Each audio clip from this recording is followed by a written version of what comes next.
Bom dia. Que a graça e a paz do Senhor Jesus Cristo seja em sua vida, no seu lar, em seus negócios. Quero agradecer a Deus por permitir entregarmos nossas primícias a Ele e juntos desfrutarmos de mais um dia dessa palavra que se encontra no Evangelho segundo Mateus, capítulo 4, versículos 8 a 10, que diz: Levou ainda o diabo a um monte muito alto, mostrou-lhe todos os reinos do mundo e a glória deles, e lhe disse: Tudo isto te darei, se prostrado me adorares.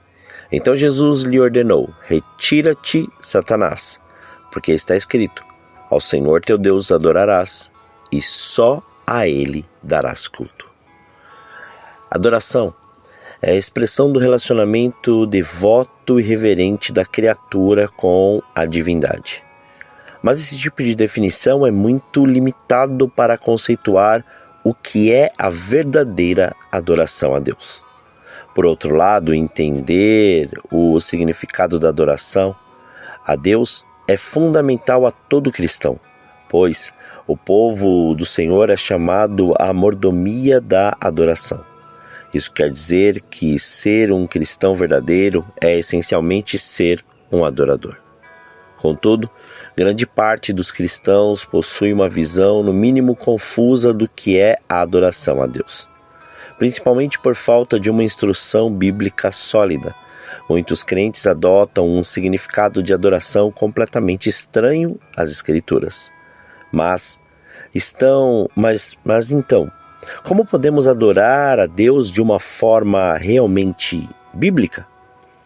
O sentido de adoração é representado por várias palavras hebraicas e gregas no Antigo e Novo Testamento, respectivamente. Isso significa que o vocábulo bíblico referente à adoração é realmente muito amplo, mas, de uma forma geral, o conceito essencial sobre adoração na Bíblia expressa as ideias de serviço e reverência. No Antigo Testamento, os termos hebraicos abad, servir, trabalhar, e shaha, que significa curvar-se, prostrar-se, são os mais frequentemente utilizados. Já no Novo Testamento, a prática da adoração é referida principalmente pelos termos gregos proskineu, prostrar-se, inclinar-se, latreuo, prestar serviço, e sebomai e os seus cognatos, significando reverenciar, ficar admirado.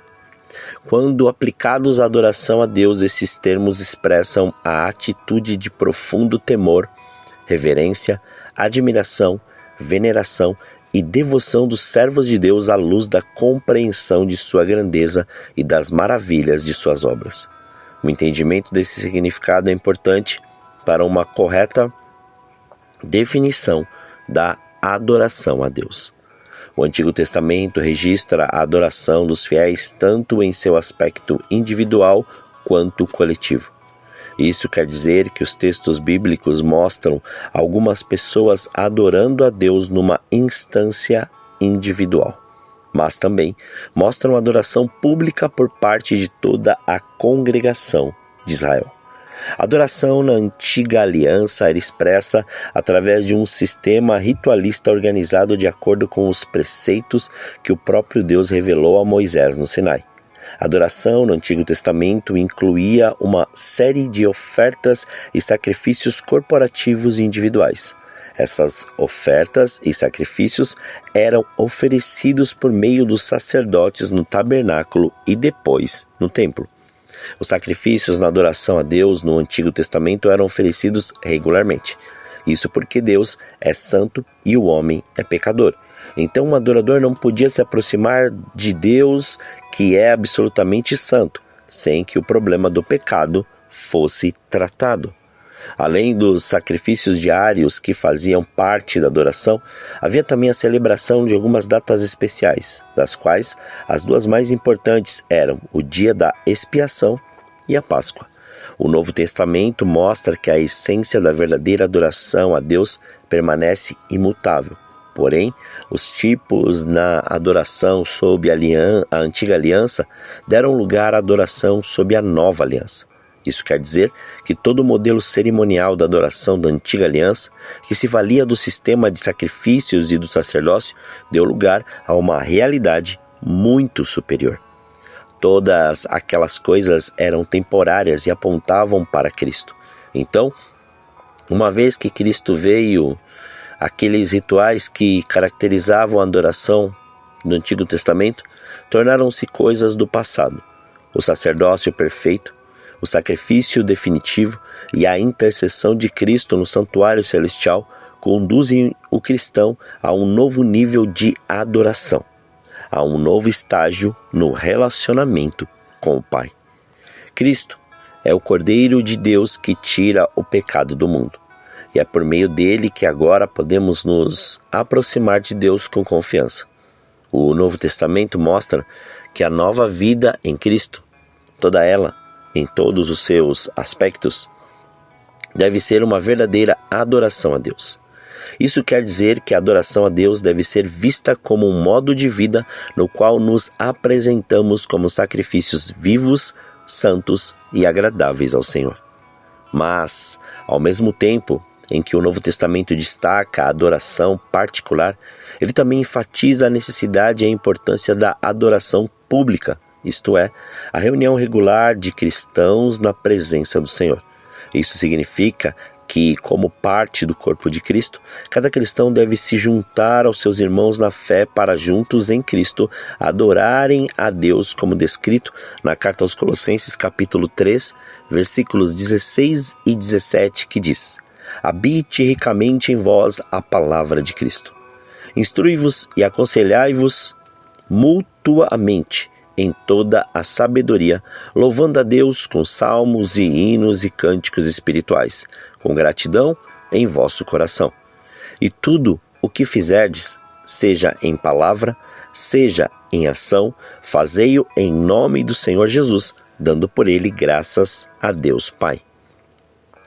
Parte importante da adoração pública é a celebração da ceia do Senhor, quando os redimidos não somente rememoram a morte sacrificial de Cristo, mas também se alimentam espiritualmente dele. A adoração a Deus em seu aspecto congregacional envolve cânticos, orações e, sobretudo, a instrução da palavra. Jamais um cristão deve negligenciar a importância vital da verdadeira adoração a Deus em sua vida. O reformador João Calvino está absolutamente certo quando diz que, incontestavelmente, o primeiro fundamento da justiça é a adoração a Deus. Mas a adoração a Deus não é meramente um combinado de gestos e posturas.